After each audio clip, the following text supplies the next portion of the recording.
Everyone, कैसे हैं आप सभी। स्वागत है आपका हमारे चैनल कंसेप्चुअल स्टडी पॉइंट पर। आई होप आप सभी अच्छे होंगे, स्वस्थ होंगे। अब तक हमने कंप्लीट की है हमारी 6 वीडियोस हो गई हमारी 6 कंप्लीट। और अब हम करने वाले हैं हमारा लेसन नंबर 7। लेसन का नाम होगा मेजरमेंट ऑफ इंटेलिजेंस। अब इससे आपको पता तो लग गया होगा हम इस लेसन के अंदर करने क्या वाले हैं, लेकिन इससे पहले हम ये जान लेते हैं हमने क्या क्या किया। कॉग्निशन पढ़ा, उसके डोमेन्स पढ़े फर्स्ट लेसन में, और उनके की इश्यूज पढ़े जो हमने देखने थे।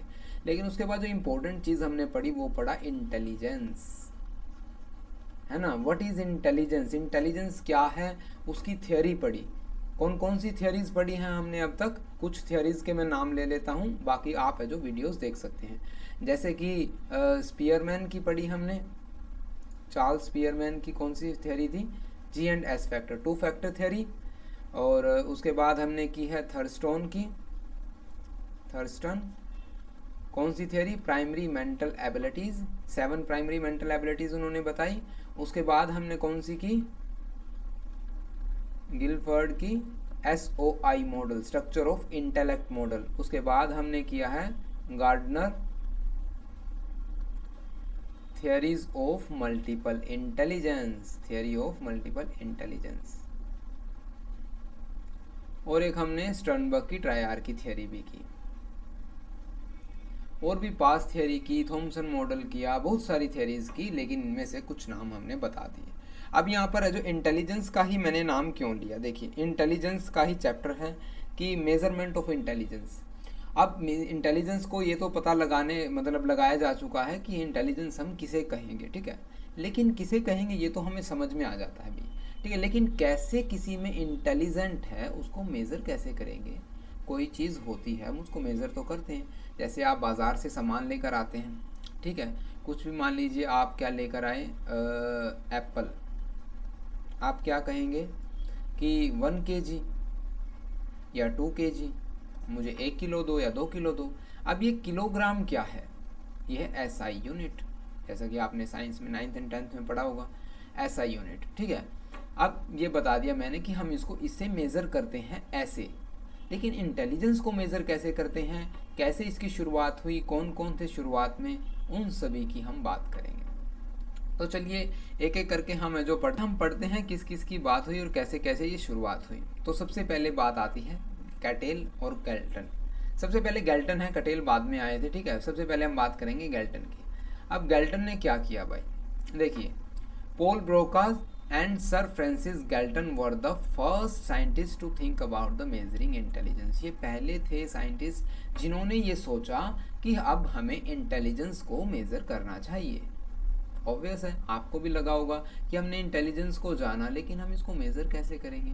सोचने वाली बात है। आप ज़्यादा इंटेलिजेंट है आपके पीयर्स या फिर आपके क्लासमेट, जो भी, उनमें से कैसे हम पता लगाएं कि ये इंटेलिजेंट ज़्यादा है। तो इन्होंने क्या किया, मिड 1880s के अंदर गैल्टन ने एक टेस्ट बनाया, बैटरी ऑफ टेस्ट, जो क्या मेज़र करता था, अलग अलग वेरिएबल्स को, जैसे कि हेड साइज को जो मेज़र करना, रिएक्शन टाइम को मेज़र करना, विजुअल एक्यूरेसी को मेज़र करना, ऑडिटरी थ्रेशोल्ड को मेज़र करना, या ब्रीदिंग कैपेसिटी को मेज़र करना। अब ये सभी उसने मेज़र किए कि मान लीजिए हम एग्जांपल ले लेते हैं, 10 स्टूडेंट्स के उन्होंने मेज़र किए कि भी ये इसका ब्रीदिंग जो कैपेसिटी है, ये इसका हेड का साइज़ है, ठीक है, या ये इसका रिएक्शन टाइम रहा है, उसकी विजुअल एक्यूरेसी कितनी रही है, ये सभी उसने जो मेज़र किया। लेकिन उसके बाद उसने क्या किया, अज्यूम किया, उसने अज्यूम किया शायद कुछ ऐसा होता होगा, जितना बड़ा स्कल का साइज होगा, जितना ज़्यादा उतना ही ज़्यादा क्या होगा, कोई पर्सन स्मार्ट होगा।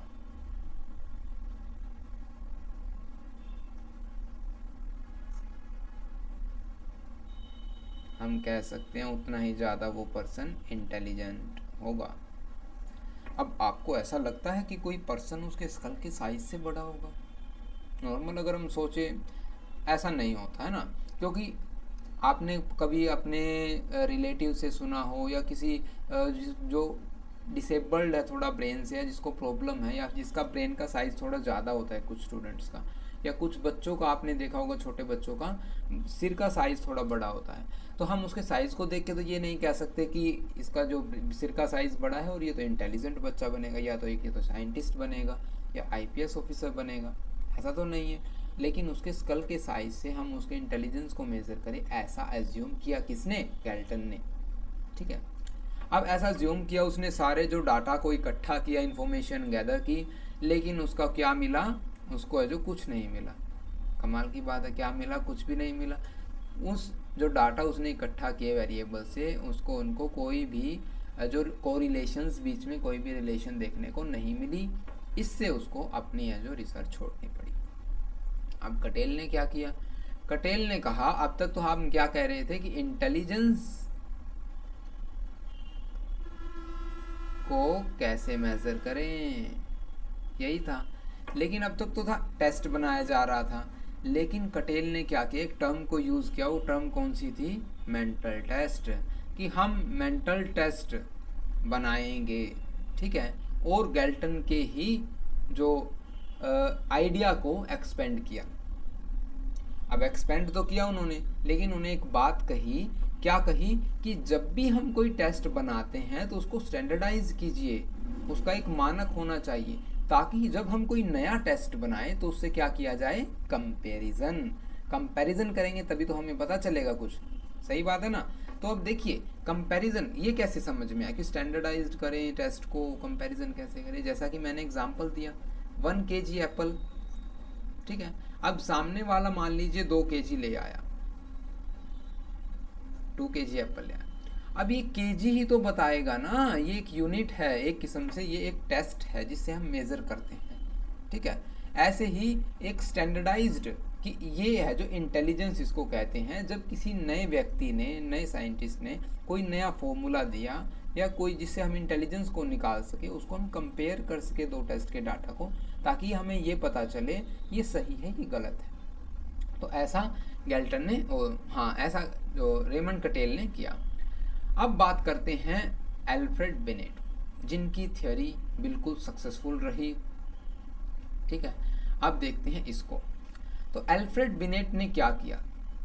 कमाल की थ्योरी है, ये आप पढ़िए। ठीक है, इन्होंने फॉर्मूला भी अच्छा दिया। ठीक है, अब तक वो चलता है लेकिन थोड़े रिवाइज्ड फॉर्मेट में चलता है। अब एल्फ्रेड बिनेट, विक्टर हेनरी और थीरोड साइमन, ये 3 रहे हैं जिन्होंने क्या दिया? बिनेट साइमन टेस्ट दिया, जिनका फोकस क्या था? Verbal abilities. अब बिनेट साइमन टेस्ट दिया। अब ये जो टेस्ट है उसके कंपोनेंट्स क्या क्या थे? इसके अंदर हम किस किस चीज़ को लेकर सामने वाले को मेजर करते थे? उसके अंदर हम यूज़ करते थे logical reasoning, finding rhyming words और नेमिंग ऑब्जेक्ट्स। इन चीज़ों से हम सामने वाले के इंटेलिजेंस को मेजर करेंगे। अब ये देखिए, ये रिवाइज भी टेस्ट है जो काफ़ी बार हुआ। 1908 यहाँ पर आप देख सकते हैं।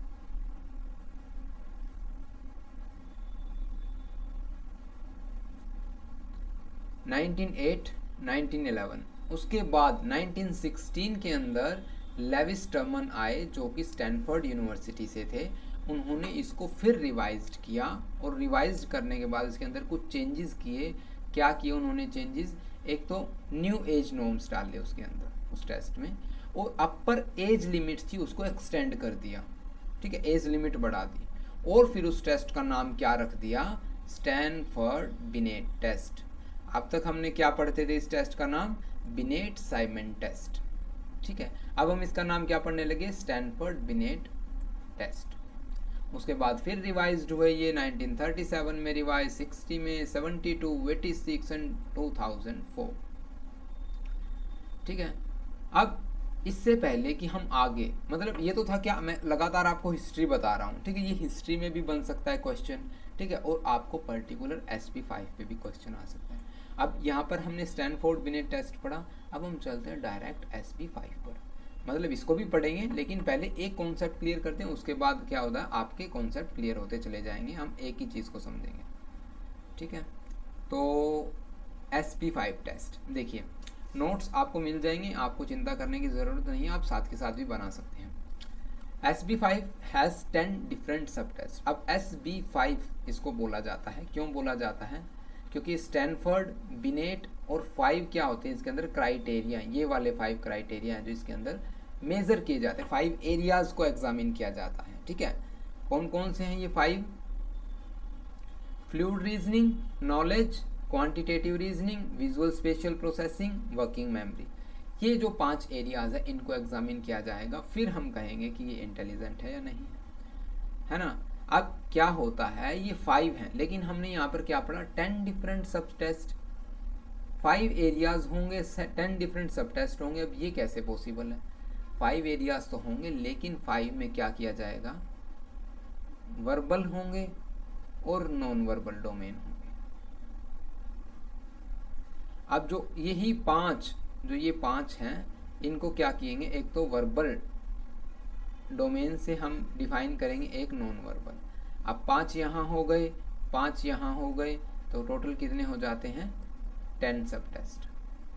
ठीक है, आ गया समझ में?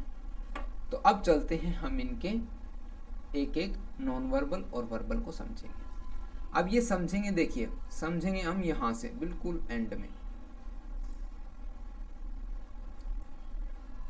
यहाँ से पहला आता है फ्लूइड रीजनिंग, जैसा कि आप लोगों ने वहाँ पर पढ़ा, फर्स्ट था हमारा फ्लूइड रीजनिंग। अब फ्लूइड रीजनिंग क्या होगी कि आप अचानक से आप तैयार नहीं हैं किसी प्रॉब्लम के लिए, लेकिन आप फिर भी प्रॉब्लम को सॉल्व करने की क्षमता रखते हैं, ये कहेंगे इसको हम fluid reasoning. There is ability to solve problem on spontaneous level without advance preparations, non verbal version. अब यहाँ पर जो बात आती है ये हो गया नॉन वर्बल वर्जन फर्स्ट। ठीक है, non verbal version, non verbal version test का क्या करेगा, ऑब्जेक्ट्स और मैट्रिसेस का यूज करेंगे हम स्पेशल प्रॉब्लम्स को सोल्व करने के लिए। स्पेशल प्रॉब्लम्स आपने इंटेलिजेंस में पढ़ी जो स्पेस से रिलेटेड है, जैसे कि मान लीजिए आपको किसी एक पिक्चर के अंदर या फिर रियलिटी में कुछ बॉक्सेस दे दिए जाते हैं और उन बॉक्सेस को ऐसे सेट करना होता है कि वो एक सीक्वेंस के अंदर बन जाए। ठीक है, तो ये होगी स्पेशल प्रॉब्लम। यहाँ पर हम ऑब्जेक्ट एंड मैट्रिसेस का जो सोल्व स्पेशल प्रॉब्लम्स को सोल्व करेंगे किसकी मदद से, objects and matrices. The verbal test range, अब वर्बल की बात कर लेते हैं। वर्बल टेस्ट रेंज किसे कहेंगे, verbal test range from reasoning in picture problem to verbal explanation of the problem solution. हम क्या करेंगे, वर्बली एक्सप्लेन करेंगे, हम बोलकर एक्सप्लेन करें। ठीक है, जैसे कि एग्जांपल्स दिया गया है, I put ink on my hair brush and clean my teeth. मैंने अपने जो हेयर ब्रश पर जो इंक रखा और अपने दांतों की सफाई की। अब आपको क्या लगता है यहाँ पर कैसा, मतलब क्या एरर हुई है ना? तो आप क्या करेंगे, यहाँ पर उसको करेक्ट करेंगे, पहचानेंगे सेंटेंस में कहाँ पर गलती हुई है और बताएंगे। ठीक है, अब आप मुझे वर्बली तो बता नहीं सकते लेकिन टेक्स्ट जरूर कर सकते, तो कमेंट में बताइएगा यहाँ पर क्या गलती हुई है। तो ये था फ्लूइड रीजनिंग। सेकंड बात करते हैं हम नॉलेज। देखिए नॉलेज किसे कहेंगे, नॉलेज आप किसे कहते हैं, ज्ञान को। हमने नॉलेज भी पढ़ा है, हम अपने एनवायरनमेंट को कैसे ऑब्जर्व करते हैं, यही तो होती है ना knowledge. The test assess what the subject knows about his surrounding, वो अपने सराउंडिंग के बारे में क्या जानता है, कैसे चीजें जो हो जाती हैं। तो नॉन वर्बल रहेगा हमारा, नॉन वर्बल कंपोनेंट के अंदर क्या करेंगे हम, use pictorial representation of verbal absurdities as well as procedural knowledge, subject explain in gestures. Non verbal में क्या होगा, आप एनवायरनमेंट में ऑब्जर्व करेंगे क्या हो रहा है क्या नहीं, उसको आप क्या करेंगे, अपने गेस्चर से बताने की कोशिश करेंगे। कभी आपने वो न्यूज़ देखी होगी जिसमें वो बता, जैसे कि मान लीजिए क्या आप ठीक हैं, ऐसा कुछ हम ऐसे समझ सकते हैं, फॉर एग्जाम्पल है ये। ठीक है, हम गेस्चर से एक्सप्लेन करते हैं हमारे एनवायरनमेंट को। लेकिन वर्बल की बात कर लेते हैं। The verbal test involve verbal explanation, जैसा कि मैंने बताया वर्बली हम एक्सप्लेन करेंगे pictures of the item as well as words का यूज करके। This area is use for the routing as well. तो ये था हमारा नॉलेज, समझ गए आप। ठीक है, अब बात करते हैं क्वांटिटेटिव रीजनिंग। क्वांटिटेटिव रीजनिंग किसे कहेंगे, क्वांटिटेटिव रीजनिंग है कैसे एक व्यक्ति मैथमेटिकल्स प्रिंसिपल्स का यूज करके किसी भी प्रॉब्लम को सॉल्व करता है। ठीक है, अब आपको मान लीजिए जैसे परसेंटेज एंड न्यूमेरिकल ये आते हैं ना एग्जाम्स के अंदर, न्यूमेरिकल दे दिए जाते हैं कि इतना आपको प्रॉफिट होता है इतना जो उसने सामान खरीदा, कॉस्ट प्राइस ये हुआ और ये इसका सेलिंग प्राइस हुआ, तो अब आप बताइए उनको लॉस कितना हुआ। वैसे तो प्रॉफिट हो गया, शायद सम गलत हो सकता है, लेकिन ऐसे कुछ न्यूमेरिकल्स। तो आप यहाँ पर क्या करेंगे, मैथमेटिकल्स जो प्रिंसिपल्स है उनका यूज़ करेंगे और फिर इस न्यूमेरिकल को सॉल्व करेंगे, प्रॉब्लम्स को सॉल्व करेंगे। वर्बल में आपने जो नंबर टैपिंग के गेम्स देखे होंगे, जिसमें क्या होता है कि मान लीजिए आपको क्या दे दिया जाए, 1 स्क्रीन पर दे दिया जाए +2, आप क्या करेंगे 1 और 2 पे टैप करने के बाद उसके बाद आपके पास है जो 4 आ जाएगा, 7 आ जाएगा, 6 आ जाएगा, 8 आ जाएगा, शायद ये ऑप्शन ज़्यादा आ गया है ना, 3 भी आ जाएगा। आपको टैप करना होगा वहाँ पर स्क्रीन पर कि भी इसको टैप कर दिया। अभी आप अगर टैप कर देते तो आप जीत जाते हैं, फिर आप नेक्स्ट लेवल पर चले जाएंगे। तो ये क्या है, नंबर टैपिंग। नॉन वर्बल में आप नॉन वर्बली काम करते हैं, लेकिन आपको टैपिंग वाले गेम, मेजरिंग एस्टिमेशन वाले गेम आप गूगल पर सर्च कीजिए, आपको गेम्स देखने को मिलेंगे। अगर ना समझ आए तो भी, ना समझ आए तो हमें कमेंट ज़रूर कीजिए। अब वर्बल टेस्ट में क्या होगा, वर्बल टेस्ट में आपको नंबर कॉन्सेप्ट से लेकर ज्योमेट्रिक मेजरमेंट तक, अब ज्योमेट्रिक मेजरमेंट अब 9th 10th तक तो साइंस मैथ सभी ने पढ़ा होगा, है ना। उसके अंदर क्या होता है, ये भी गेम्स होते हैं। आप प्ले स्टोर पे जाइए, वहाँ पर ये सर्च कीजिए ज्योमेट्रिक मेजरमेंट एस्टिमेशन गेम। उनमें क्या होता है, जैसे कि आपको एंगल बताना होता है, कितना डिग्री है जो ये चेंज होगा। उसके बाद आपको यहाँ पर जैसे ये फिर 90 डिग्री, यहाँ पर आपको ज्योमेट्रिक मीन्स की है जो सारी इन्फॉर्मेशन मिलती है और बच्चे का चेकआउट किया जाता है ये टेस्ट देकर कि उसका ज्योमेट्रिक मीन एस्टिमेशन, हम या कह सकते हैं मैथमेटिकल प्रिंसिपल्स कितने क्लियर हैं, कितने कॉन्सेप्ट उसके क्लियर हैं, या कितना दिमाग हुआ जो ऐसे लगा सकता है। उसके बाद हम बात करते हैं visual spatial reasoning. Visual spatial reasoning कैसे एक व्यक्ति, जो मतलब यहाँ पर हम सब्जेक्ट कहते हैं, मैं बार बार व्यक्ति या पीपल या स्टूडेंट का यूज़ कर रहा हूँ क्योंकि हम है जो ये टेस्ट किसी भी व्यक्ति पर लगाएंगे या स्टूडेंट पर लगाएंगे या हमारे क्लाइंट पर लगाएंगे, तो हम उसको वहाँ पर सब्जेक्ट कहते हैं। कैसे कोई सब्जेक्ट है जो मैनिपुलेट करती है फिगर्स को that are represented as multi dimensional. इसका एग्जाम्पल क्या लें, इसका एग्जाम्पल लेते हैं हम, जो वो ब्लॉक वाला गेम होता है ना, बहुत सारे रेड ऐसे ब्लॉक्स होते हैं उसके अंदर,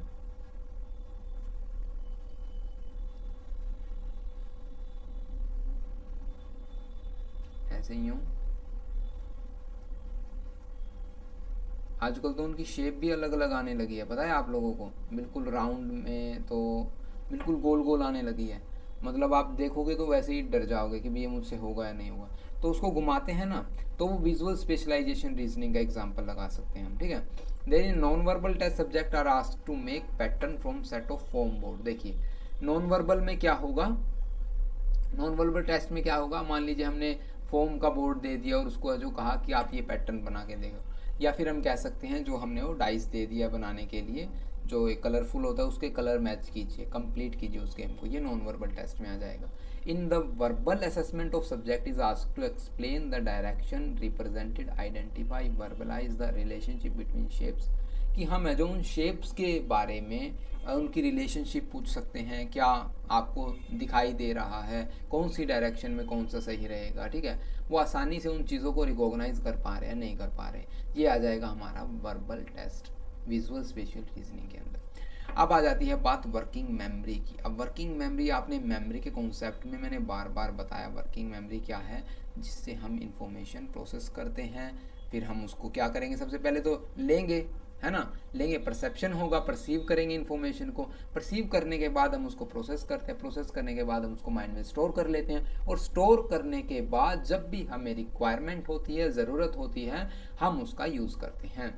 ये होता है हमारा वर्किंग मेमोरी। उस वर्किंग मेमोरी में हमने एक कॉन्सेप्ट पढ़ा था, अगर आपको याद हो तो मैं बता देता हूँ, कॉग्निटिव लोड। कितनी ज़्यादा इन्फॉर्मेशन आपका ब्रेन प्रोसेस कर रहा है, उतना ज़्यादा लोड आपके ब्रेन पर पड़ रहा है, जिसको कॉग्निटिव लोड कहेंगे, ठीक है। अब आती है वर्किंग मेमोरी के अंदर, तो area assess how well the subject recall fact and objects. समझ गए, कैसे कोई सब्जेक्ट है जो उनको रिकॉल करती है इन्फॉर्मेशन को। हम यहाँ पर इन्फॉर्मेशन यूज़ करेंगे, इन्फॉर्मेशन में सब कुछ आ जाता है ना। तो लोअर लेवल पर हम अगर बात करते हैं नॉन वर्बल टेस्ट की, तो द सब्जेक्ट फाइंड, मान लीजिए हमने कुछ चीज़ें छुपा दी हैं और उनको बोल रहे हैं कि अब आप इनको ढूंढने की कोशिश कीजिए। ठीक है, या ब्लॉक टैपिंग आ जाती है, in which the subject must repeat a sequence of tapping on block initiated by the examiners. जैसे कि आपने, अब ये भी गेम है ब्लॉक टैपिंग वाले, आपने देखा होगा जैसे वो कैंडी क्रश होता है ना, शायद कैंडी क्रश ही होता है, जिसके अंदर हम ब्लॉक्स को इधर से उधर करते हैं। ठीक है, कैसे हम उन ब्लॉक्स को याद रख पाते हैं कि भी ये ऐसे ऐसे सीक्वेंस बनेगी और फिर ये बॉक्स फूट जाएंगे और वो जो होता है उसके अंदर जो भी बचाना होता है, यार मुझे तो पता नहीं, मैंने इतना खेला नहीं, 1-2 बार खेला हूँ मैं, तो वो उसको जो सेव करना होता है और वो ब्लॉक्स है जो हम तोड़ते चले जाते हैं। ठीक है, अब ये हो गया हमारा वर्किंग मेमोरी का नॉन वर्बल। अब वर्बल टेस्ट की बात कर लेते हैं। वर्बल टेस्ट के अंदर कैसे आएगा, जैसे कि मैंने आपको वो नंबर याद है जो मैंने फर्स्ट वीडियो में पूछा था, नंबर बताइए, चलिए आपकी आज मेमोरी को चेक करते हैं। 90537578 नहीं था शायद, 673 था, मेरी भी इतनी मेमोरी नहीं है ना, इसका मतलब ये हुआ। अब 673 पर मुझे डाउट है। अब आप ये बताइए कि भी ये नंबर किस किस को याद था। अगर आपने अभी तक नंबर, अगर आपकी मेमोरी अच्छी है तो शायद आपको नंबर याद भी हो गया होगा, 673। ठीक है, लेकिन नेक्स्ट टाइम हम क्या करेंगे, मैं बार बार पिछली वीडियो में भी कहा था कि नेक्स्ट टाइम हम ये करेंगे, लेकिन अब तो वही नंबर पूछना था ना। लेकिन नेक्स्ट टाइम हम जो अपना कॉन्टैक्ट नंबर है उसको शेयर करेंगे आपके साथ, जिससे आप जो डाउट पूछ सकते हैं नोट्स के लिए रिगार्डिंग, आप जो कोई भी क्वेरी हो आपकी, या आप जो कमेंट नहीं करते, आप डायरेक्ट वहाँ पर अपने जो डाउट्स है जो ले सकते हैं। लेकिन सिर्फ डाउट्स, नो चैटिंग, है ना, टीम आपको ब्लॉक कर देगी। तो ये था वर्किंग मेमोरी। अब हमने क्या किया, SB5 Stanford beneath 5 intelligence test किया। अब क्या एग्जाम्स में आपको ये लिखना है ना, ये भी तो क्वेश्चन होगा ना, आप एग्जाम्स के लिए पढ़ रहे हैं, ये क्वेश्चन होगा, तो आपकी मर्जी है, आप ये भी लिखिए।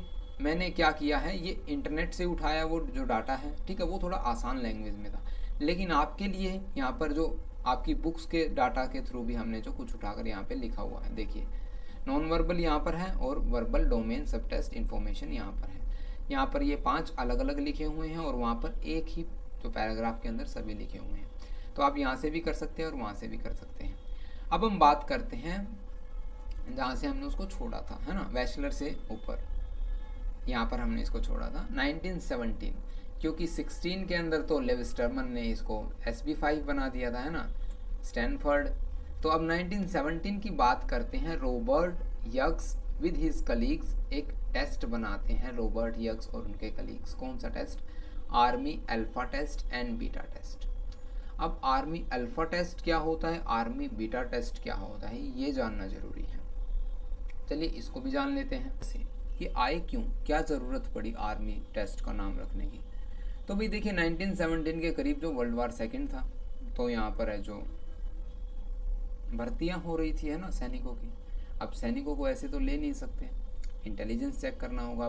जितने आज टेस्ट होते हैं ऐसा तो होता ही नहीं था पहले।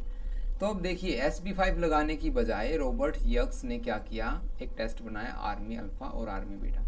अब आर्मी अल्फा जो टेस्ट था वो था रिटन टेस्ट, हम कह सकते हैं रिटन टेस्ट, और आर्मी जो बीटा टेस्ट था वो क्या था, ओरली टेस्ट, कि हम सिर्फ बोल के लेते थे उस टेस्ट को। ठीक है, तो अब इन टेस्ट के थ्रू है जो क्या होती थी, एंट्री होती थी आपकी, कहाँ पर एंट्री होगी, फौज के अंदर आप एडमिशन ले सकते हैं, आप एक सिपाही बन सकते हैं। अब देखिए test which were used while recruiting soldiers in the army, obviously recruit करने के लिए सोल्जर्स को।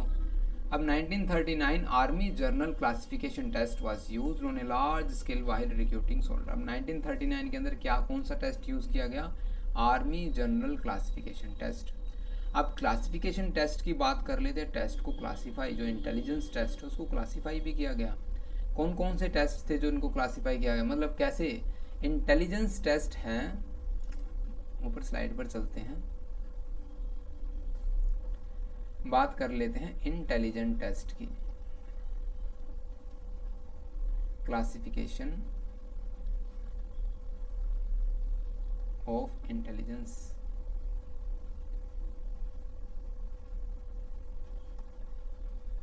ठीक है, okay. Classification of intelligence test की बात कर लेते हैं, कैसे कैसे जो इंटेलिजेंस टेस्ट को क्लासिफाई किया गया। ठीक है, तो अब हम देखते हैं इंडिविजुअल टेस्ट और ग्रुप टेस्ट। अब इंडिविजुअल टेस्ट कौन से होंगे और ग्रुप टेस्ट कौन से होंगे, अभी अभी मैंने आपको बताया। इंडिविजुअल टेस्ट तो वो होंगे जो सीधी सी बात है सिंगल व्यक्ति पर हम अप्लाई कर रहे हैं, हमारे पास एक सब्जेक्ट है उसी पर हम जो अप्लाई कर रहे हैं उसको ही इंटेलिजेंस को मेज़र कर रहे हैं। लेकिन ग्रुप टेस्ट कौन से होंगे, जिन पर हम एक साथ लार्ज नंबर ऑफ पीपल्स पर उसको अप्लाई कर रहे हैं और उनके इंटेलिजेंस को एसेस कर रहे हैं। अब ग्रुप टेस्ट का एग्जाम्पल क्या होगा बताइए। आर्मी टेस्ट, या हम कह सकते हैं अल्फा और बीटा टेस्ट, ग्रुप टेस्ट का एग्जाम्पल है ना। और जो SB5 है ये किसका एग्जाम्पल है, इंटेलिजेंस टेस्ट का, मतलब इंडिविजुअल टेस्ट का। वैश इंटेलिजेंस टेस्ट जो कि हम अब करेंगे, बैचलर एडल्ट इंटेलिजेंस स्केल, ठीक है। और ये सभी थे किसके, या फिर भाटिया बैटरी। अब ये क्या नई बला है ना, ये आपने शायद आपके प्रैक्टिकल में की होगी, Bhatia battery of intelligence.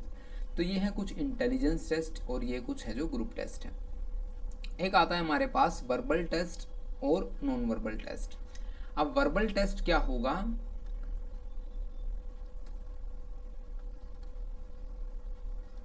Verbal test और नॉन वर्बल टेस्ट। अब वर्बल टेस्ट को हम कैसे डिफाइन करेंगे, वर्बल टेस्ट को हम कह सकते हैं पेपर पेंसिल टेस्ट, जो कि हमारा पेपर पेंसिल पर होता था, जिसको हम रिटन टेस्ट भी कह सकते हैं, अल्फा टेस्ट जैसे कि आ जाता है यहाँ पर पेपर पेंसिल का यूज़ किया जाता था। नॉन वर्बल किसे कह सकते हैं, ओरली, है ना, या फिर हम कह सकते हैं परफॉर्मेंस बेस्ड।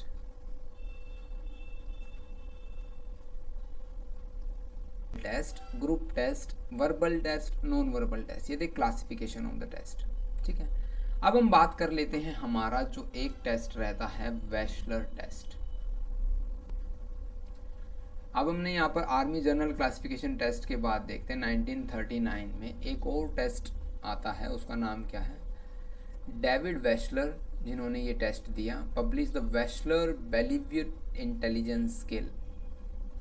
अब ये कैसा अजीब सा टेस्ट है, इसको सुनने में हम जब इसको वैश कहते हैं ना वो ठीक रहता है, क्योंकि इन्होंने 2-3 टेस्ट दिए, प्री स्कूल्स के लिए दिए, एडल्ट्स के लिए दिए, है ना, ये सभी जो उन्होंने टेस्ट दिए। अब इट वॉज रिवाइज 1955 में जो वेशलर बेलीवी इंटेलिजेंस स्केल है उसको रिवाइज किया गया, उसका नाम बदल दिया जाता है और नाम बदल कर क्या रख दिया जाता है, Wechsler adult intelligence scale, VAIS। In short हम वैश बोल देते हैं, वैश 4th एडिशन, वैश 4th कहेंगे इसको। ये किसने दिया, कार्ल पियर्सन ने 2008 के अंदर इसको रिवाइज किया और इसको कार्ल पियर्सन ने वैश 4 के नाम से, जो 4th एडिशन आया था इसका, वो वेशलर ने डेवलप किया इंटेलिजेंस स्केल फॉर चिल्ड्रंस के लिए भी किया, एक प्री स्कूल्स के लिए भी किया था, वी क्या नाम था उसका, वेशलर इंटेलिजेंस PSC ऐसा कुछ था, ठीक है। तो ये था एक हमारा ये वाला टेस्ट है, इंटेलिजेंस स्केल फॉर चिल्ड्रन के लिए ये टेस्ट दिया। अब बैचलर के लिए हमें क्या क्या करना होगा वो भी राइट डाउन किया हुआ है। ये तो हो गया हमारा SP5 तक। अब ये आ जाता है हमारा बैचलर SB4, जिसको SB4 नहीं सॉरी SB5 तो था हमारा स्टैनफोर्ड बिनेट, और यहाँ पर है वैश 4th एडिशन, जहाँ पर आप 4 मेजर एरियाज ऑफ इंटेलिजेंस को स्टडी करेंगे। 4 मेजर एरियाज ऑफ इंटेलिजेंस को आप क्या करेंगे, स्टडी करेंगे, ठीक है। अब ये 4 कौन कौन से एरियाज हैं, verbal comprehension index, perceptual reasoning index, और दो आपके पीछे पेज पे हैं, ठीक है। अभी पहले हम यही करते हैं। अब वर्बल कॉम्प्रिहेंशन इंडेक्स VCI, जो हम इसका एक्रोनिम्स यूज़ कर सकते हैं, इसके अंदर हम क्या क्या मेज़र करते हैं, वोकैबुलरी। देखिए वोकैबुलरी आपने जो एग्ज़ाम्स की प्रिपरेशंस के लिए भी पढ़ी होंगी शायद, मेरे हिसाब से वोकैबुलरी किसे कहेंगे, जो एबिलिटी चेक करते हैं हम कॉमन वर्ड्स की, कितने वर्ड्स को वो जानता है कोई भी पर्सन, ठीक है। एक अच्छी वोकैबुलरी हो बंदे के अंदर जिस सब्जेक्ट की हम चेक कर रहे हैं, able to describe the meaning, और उसको उन वर्ड्स का मीनिंग क्लियर हो, ये हम वोकैबुलरी में चेक करते हैं। सिमिलैरिटीज़ में चेक करेंगे क्या, कैसे वो व्यक्ति है जो दो चीज़ों को डिफाइन कर पा रहा है, क्या उनकी डिसिमिलैरिटीज़ और सिमिलैरिटीज़ को आइडेंटिफाई कर पा रहा है। कॉम्प्रिहेंशन में समझ हम किसे कहेंगे, अंडरस्टैंडिंग अबाउट क्वेश्चंस और आंसर की उसे समझ होनी चाहिए, ठीक है। इन्फॉर्मेशन, आमतौर पर हम क्या करते हैं, इन्फॉर्मेशन जैसा कि हमने पीछे भी पढ़ा, नॉलेज से इन्फॉर्मेशन होती है।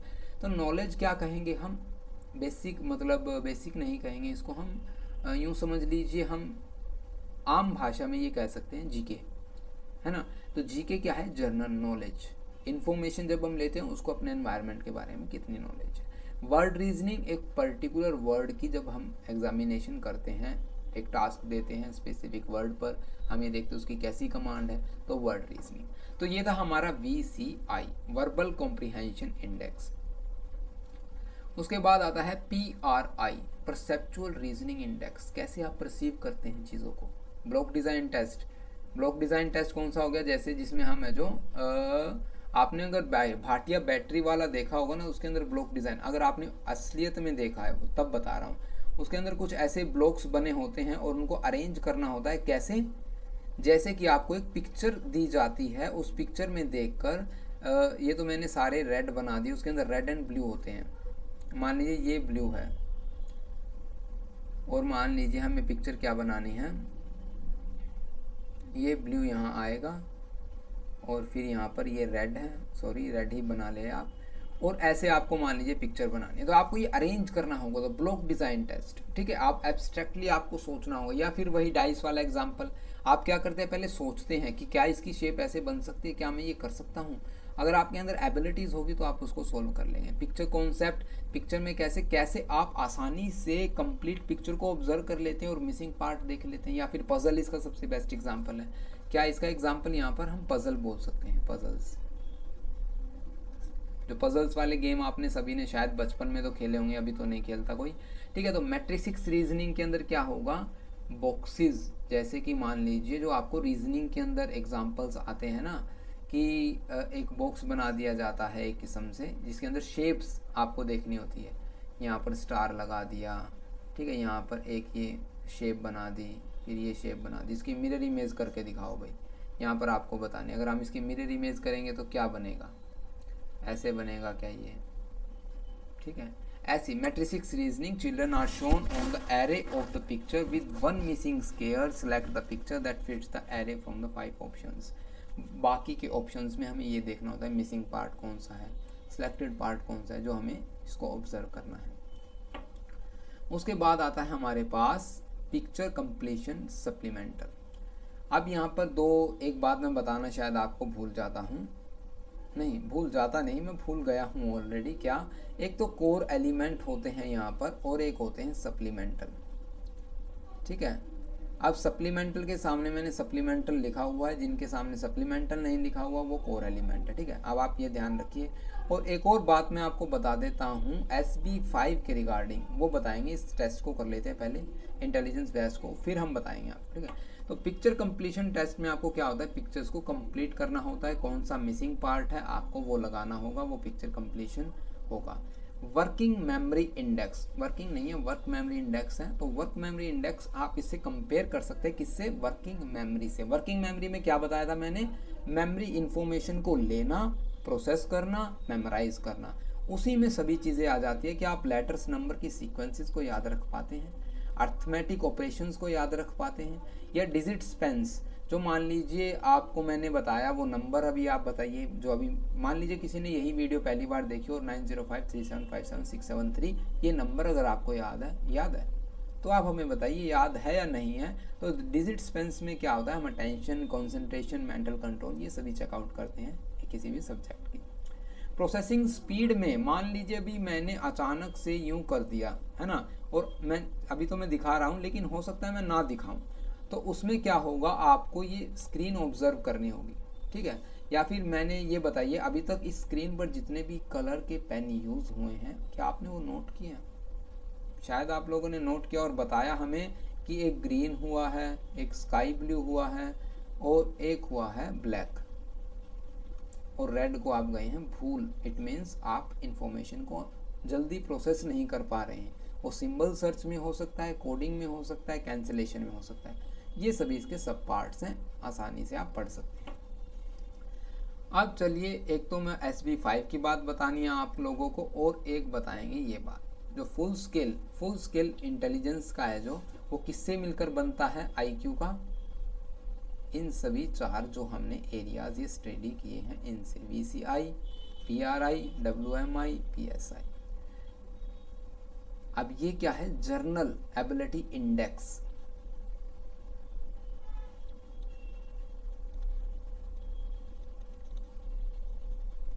ठीक है, ये किससे मिलकर बनता है, VCI, PRI।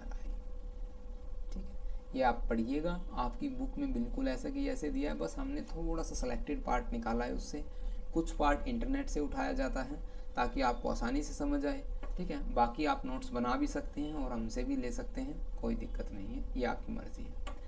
अब कॉफमैन असेसमेंट स्किल, वेशलर के बाद आता है कॉफमैन। अब कॉफमैन क्या करता है, देखिए SB5 ने क्या किया बताइए आप। अगर आपको याद ना हो तो सबसे पहले हम आपको स्लाइड पे ले चलते हैं और एक फार्मूला बताते हैं आपको। यहाँ पर क्या था, हाँ यहाँ करेंगे। चलिए, सबसे पहले मैं बताता हूँ आपको SB5 की वो बात जो हमने अभी तक डिस्कस नहीं की। स्टैनफोर्ड बिनेट एक फॉर्मूला MA/CA × 100। अब यहाँ पर MA क्या है और CA क्या है। MA हो जाता है यहाँ पर मेंटल एज और CA हो जाता है यहाँ पर क्रोनिकल एज। इनटू जब 100 करते हैं तो किसी भी सब्जेक्ट का क्या निकलता है, IQ, इंटेलिजेंस क्वोशिएंट। ये फॉर्मूला आपको एग्ज़ाम में आप लिखना, वहाँ पर नोट्स के अंदर नहीं लिखा है, यहाँ पर हमने लिख दिया है। तो ये नोट्स में हमने लिख दिया है, तो आप इसको एग्ज़ाम में लिखना और आपका 1 नंबर आएगा। 1 नंबर नहीं मतलब मार्क्स नहीं कटते, ये पता लगता है कि आपको फॉर्मूला पता है। आप किसी भी जो व्यक्ति की, किसी भी सब्जेक्ट की IQ निकाल सकते हैं, इंटेलिजेंट क्वेश्चन निकाल सकते हैं। अब मेंटल एज क्या होता है, मेंटल एबिलिटीज़ हम बोल सकते हैं, कैपेबिलिटीज़ बोल सकते हैं।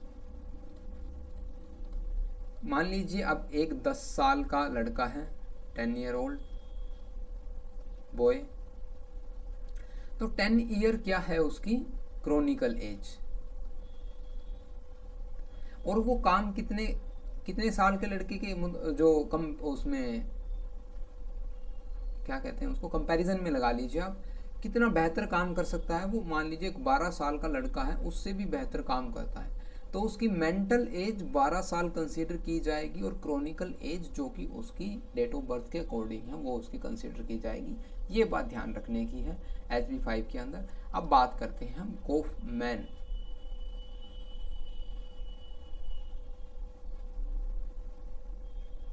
Kauffman assessment scale.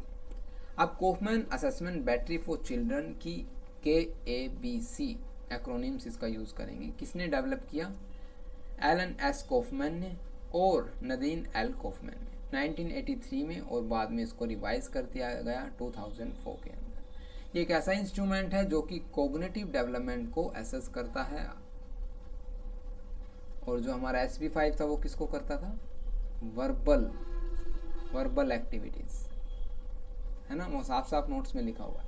1983 edition, it assess intelligence and achievement in children age 2 year and 6 months to 12 year and 6 month। अब ये एक दायरा दे दिया जाता है 2.5 साल से 12.5 साल, 12.5 month मतलब 6 month और ऐड कर लीजिए, उनका इंटेलिजेंस है जो ये मेज़र कर सकता था 1983 के एडिशन में। लेकिन 2002 में रिवाइज किया गया, एक्सपेंड की कर दी गई क्या एज रेंज, इसको 3 to 18 year old कर दिया गया एज रेंज, और इसके एडमिनिस्ट्रेशन में इसको जो कंडक्ट करने में 35 to 85 मिनट्स लगते हैं। इतना आपका टाइम लगेगा अगर जब आप इस टेस्ट को करेंगे।